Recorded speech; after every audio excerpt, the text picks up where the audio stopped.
हर हर महादेव। आपने सुना था कि यज्ञदत्त शर्मा नामक एक ब्राह्मण थे जिनके पुत्र का नाम गुणनिधि था। थोड़े समय तक वो अपने पिता के साथ यज्ञ आदि कार्यों में उनका साथ देता रहा, परंतु धीरे धीरे जब वो बड़ा होने लगा तो फिर उसका व्यवहार बदल गया और वो चोरी और जुआ आदि कार्यों में रत रहने लगा। इसके पूर्व के अध्याय में आपने यज्ञदत्त शर्मा के इस पुत्र गुणनिधि के बारे में पूरा चरित्र सुना था। गुणनिधि धीरे धीरे जब बहुत ज़्यादा गलत घर की चीज़ों को भी चोरी करके बेचना शुरू कर दिया, तब उसके पिता ने उसे माता सहित घर से बाहर निकाल दिया। माता को इसलिए घर से बाहर निकाला क्योंकि माता ने कभी भी अपने पुत्र के द्वारा की गई गलतियों को उसके पिता तक नहीं पहुंचाया, बल्कि उसे छिपाने का प्रयास किया। ऐसी अवस्था में भूख और प्यास से व्याकुल होकर जब गुणनिधि एक मंदिर में जाकर कुछ भोजन मिल जाए इस प्रयोजन से बैठा, तो उस मंदिर में अंधेरा होने के कारण उसने अपने ऊपर के वस्त्रों को उतारकर उससे उजाला किया और वहाँ पर रखे हुए भोजन को लेकर जैसे ही बाहर निकला, तत्काल लोगों ने उसको पकड़कर पीटना प्रारंभ कर दिया कि ये चोरी करने आया था। चोरी के कारण सब लोगों ने उसको इतना पीटा कि शिव मंदिर में ही उसके थोड़ी दूर पर उसकी मृत्यु हो गई। हाथ में उसके जो भोजन था वो उसे खा भी नहीं पाया। तभी यमराज अपने दूतों को भेजते हैं कि जाओ, इसने जीवन भर पाप किया है, इसलिए इसके प्राणों को लेकर आओ, नरक में इसे यातना देना है। यमदूत जब नीचे आते हैं तो उसके तुरंत थोड़ी देर बाद ही भगवान शिव के दूत भी वहाँ पर आ जाते हैं और उनसे दोनों लोगों में बातचीत होती है कि शंकर भगवान का कहना है कि इसने हमारे प्रसाद को मृत्यु के समय अपने हाथ में धारण किया है। यही नहीं, इसने अपने वस्त्रों को जलाकर हमारे मंदिर में उजाला किया था। इसके अतिरिक्त भी इसने बचपन में अपने पिता से भगवान शिव की बातें सुनी थी। इस कारण इसको अब शिवलोक में निवास बनता है। अंततः दोनों लोगों के बीच में बात हुई और बात के परिणाम स्वरूप गुणनिधि को भगवान शिव के सुपुर्द कर दिया गया। यमलोक से जो यमगण आए थे वो वापस चले गए। भगवान शिव के दरबार में जब वो जाता है तो अचंभित होता है कि मैंने तो कभी भी अच्छे कार्य नहीं किए, परंतु अब हमें भगवान शिव के दर्शन हो रहे हैं। तो भगवान शिव के गण उसे बताते हैं कि तुम्हारे द्वारा अनजाने में ये कार्य हो गए हैं, जिसकी वजह से तुम्हें शिव का धाम प्राप्त हो रहा है। भगवान शिव बहुत भोले हैं। वो यदि कोई जानबूझकर या अनजाने में भी भगवान की पूजा करता है तो उसका फल उसे अवश्य देते हैं। यही नहीं, एक बार किए गए अनजाने से पूजन का वो कई बार फल देते हैं। इसीलिए तुम इस जन्म में गुणनिधि थे, अगले जन्म में तुम्हारा नाम दम होगा और तुम कलिंग के महाराजा के घर में उनके पुत्र के रूप में जन्म लोगे और अंततः कलिंग के सम्राट बनोगे। यही हुआ दूसरा जन्म उस गुणनिधि नामी पापी का। इस प्रकार दम नामक एक चक्रवर्ती सम्राट के रूप में, जो कलिंग का काफ़ी लंबे समय तक शासक रहा, सम्राट था। उसके बाद उस दौरान भी चूँकि एक बार उसे भगवान भोलेनाथ के दर्शन हो चुके थे, इसीलिए उसकी स्मृति बनी रही और वो दम के रूप में भी अपने पूरे जीवन काल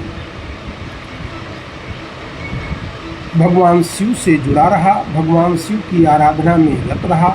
यही नहीं, उसने कई ऐसे आदेश दिए अपनी प्रजा को जिससे कि वो नित्य ही भगवान शिव के मंदिर में दीपक अवश्य जलाएं।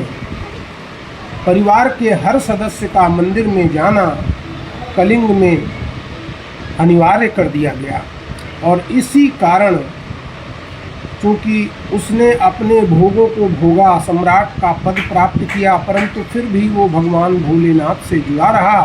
भगवान शिव उससे प्रसन्न थे उन्होंने अगले जन्म में उसे अलकापुरी में कुबेर का पद दिया। कुबेर सभी समृद्धि और संपत्ति के दाता हैं। कुबेर को धन का स्वामी कहा जाता है। कुबेर के रूप में भी भगवान शिव के प्रति उसकी आसक्ति कम नहीं हुई, और जब उसे कुबेर का जन्म दिया गया तो भी उसने कुबेर रहते हुए, धन का स्वामी रहते हुए भी भगवान शिव की कई हजार वर्षों तक आराधना की। उस आराधना में क्या हुआ, उस आराधना में ऐसी घटना घटती है कि उसने देखा कि जब भगवान शिव माता अम्बा के साथ उसे दर्शन देने के लिए आए हैं, तो उस स्थिति में भी उसको यह समझ में आ रहा था कि भगवान शिव सदैव कैसे माता अम्बा के साथ रहते हैं। मैंने तो थोड़ी सी मेहनत की तो भगवान शिव प्रसन्न हो गए, इसने कितनी मेहनत की होगी, कितना भक्ति की होगी, जो भगवान शिव अम्बा के सदैव साथ रहते हैं। ये देखते हुए भक्ति भाव से वो माता अम्बा को निहार रहा था कि माता अम्बा के भक्ति को प्रणाम मन ही मन कर रहा था, परंतु नेत्रों से, भौतिक नेत्रों से वो माता अम्बा को निहार रहा था। माता अम्बा को ऐसा लगा कि ये मुझे क्यों देख रहा है घूर करके। उन्होंने उसकी बाई आंख को तोड़ दिया, बोले तू मुझे क्यों घूर रहा है। भगवान शिव ने माता से कहा तुम समझ नहीं पा रही हो, इसके मन में यह भक्ति उमड़ रही है कि वो भक्ति किस प्रकार की होगी जो भगवान शिव सदैव अम्बा के साथ रहते हैं, इसी कारण ये तुम्हें देख रहा है। ये तो तुम्हारा पुत्र गणेश जैसा है, इसको देखने से तुम्हें इसे देखने से या इसके तुम्हें देखने से कोई गलत भाव नहीं लेना चाहिए। माता ने अपनी गलती स्वीकार की और कुबेर को कहा कि तुम पिंगल के नाम से जाने जाओगे और एक नेत्र से ही इस पूरे संसार को देखोगे। ऐसी दशा में भी भगवान शिव को जब शांति नहीं मिली तो उन्होंने कुबेर से कहा, हे कुबेर, मैं तुम्हें दर्शन देने के लिए अब तुम्हारे समीप ही निवास करूँगा। तुम निश्चिंत होकर रहो, यहाँ पर धर्म से अपने सारे कार्यों को करो, और जब तुम्हें हमारी आवश्यकता हो तब तुम मुझे याद करो। मैं तुम्हारे पड़ोस में ही कैलाश पर्वत पर रहूँगा और तत्काल तुम्हारे लिए उपस्थित हो जाऊँगा। मैं तुम्हारी भक्ति से बहुत प्रसन्न हूँ। ये अध्याय आपने, ये 3 अध्याय का सार मैंने आपको इसलिए सुनाया कि अब आपको जो आज अध्याय में सुनाने जा रहा हूँ वो भगवान शिव का अपने भक्त के प्रति कितना अगाध प्रेम होता है। सोचो, एक गुणनिधि नामक सामान्य से चोर के लिए भगवान ने 3 जन्म के बाद की व्यवस्था में उसे अपना मित्र भी बनाया और उसे आशीर्वाद दिया कि जब तुम्हें आवश्यकता हो मुझे याद करो, कैलाश पड़ोस में है, मैं तत्काल हाजिर हो जाऊंगा। भगवान शिव की महिमा का गान करते हुए भक्त के लिए भगवान ने निर्णय किया कि भक्त के समीप रहने के लिए मैं कैलाश पर्वत पर रहूँगा। कैलाश पर्वत अलकापुरी के पास में ही है। इसीलिए अब आप सुनिए कि भगवान भोलेनाथ कैलाश पर जाते हैं। ब्रह्मा बोले हे नारद, कुबेर ने तप कैलाश किया था, इसीलिए उसके ऊपर ही शिव अम्बा ने वास किया था। जिस कैलाश पर्वत पर कुबेर ने भगवान शिव की आराधना की थी, उसी कैलाश पर्वत पर हमेशा हमेशा के लिए भगवान शिव और माता जगदम्बा निवास करती हैं।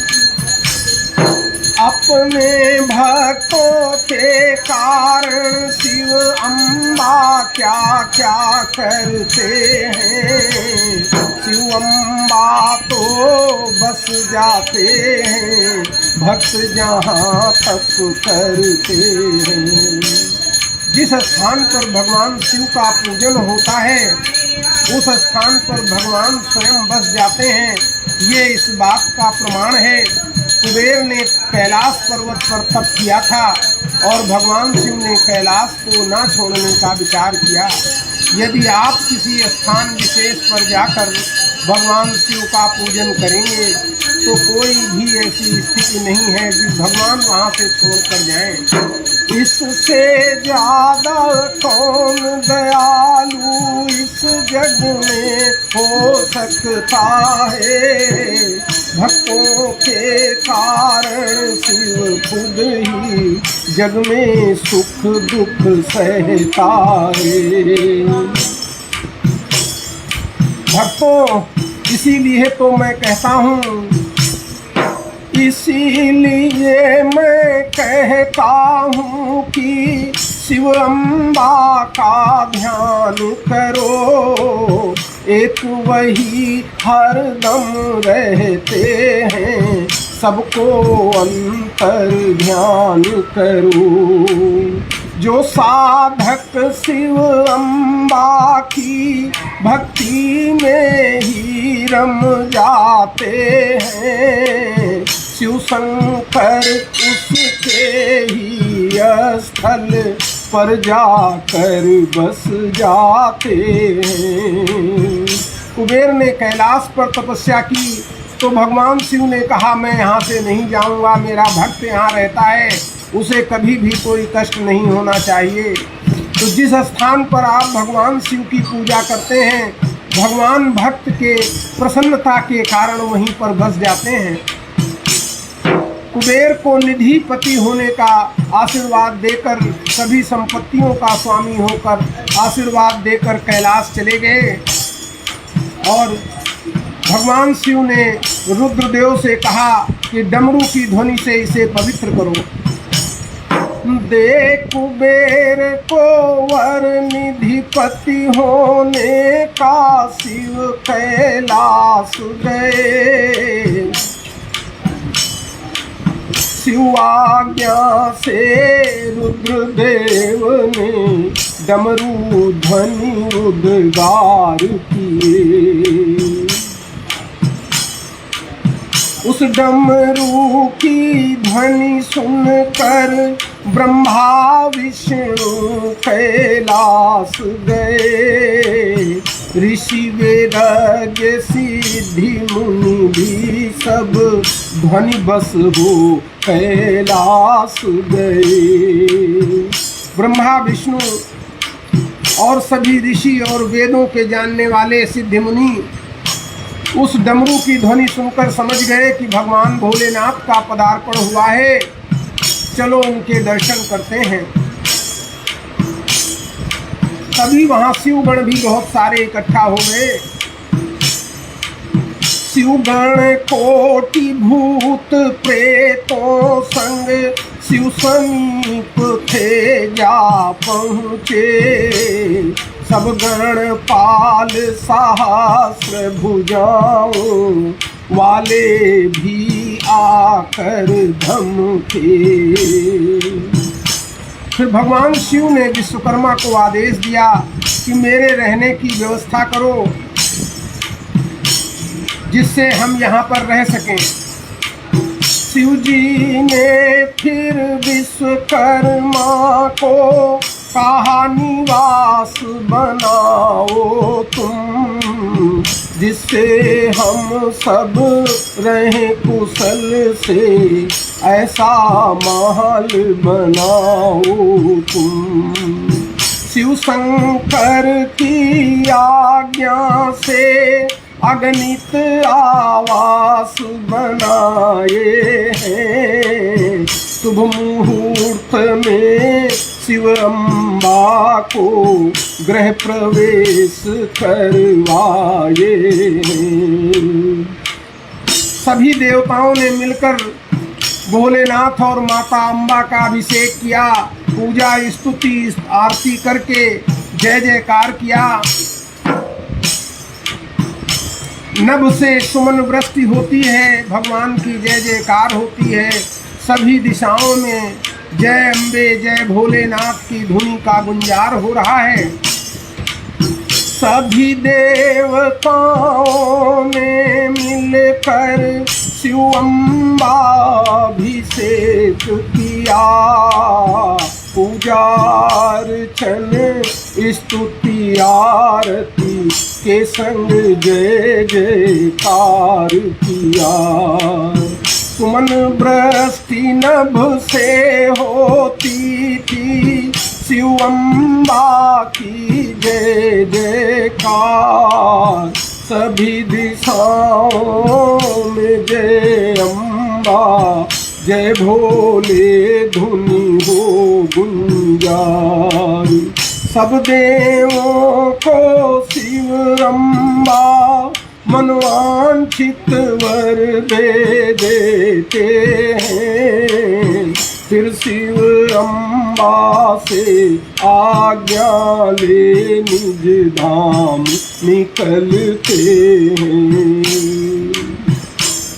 फिर कुबेर भी भगवान शिव से आज्ञा लेकर अलकापुरी जाते हैं और भगवान शिव और भोलेनाथ कैलाश पर ही रुक जाते हैं, वहीं रहकर योग साधना करते हैं। फिर कुबेर भी शिव आज्ञा से अलकापुरी गमन करते। शिव भोले कैलाश शिखर पर योग साधना में रहते। शिव रुद्रावतार का वर्णन मैंने तुम्हें सुनाया है।